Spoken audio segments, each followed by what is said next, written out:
Hello guys, welcome to my YouTube channel and welcome to another simple but useful tutorial video. And today in this video I'm going to show you how you guys change the resolution of your display and also change the size of your text and the application text without any delay. Let's start our video. First of all, click your start button.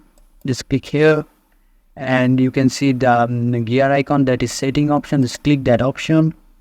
And here you can see the option system display sound notification and power. Just click that option and you can see the display option. Click that display option and here you can see the display resolution and you can change it to anywhere between this as you like.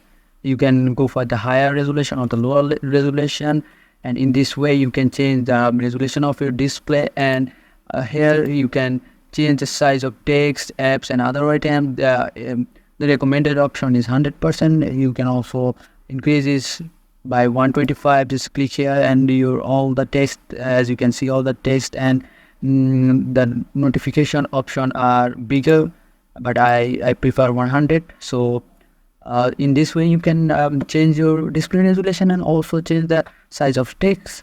So this is the video and I hope this video helps you in any way. If this video helps you, consider subscribing to my channel and I will see you guys on the next video.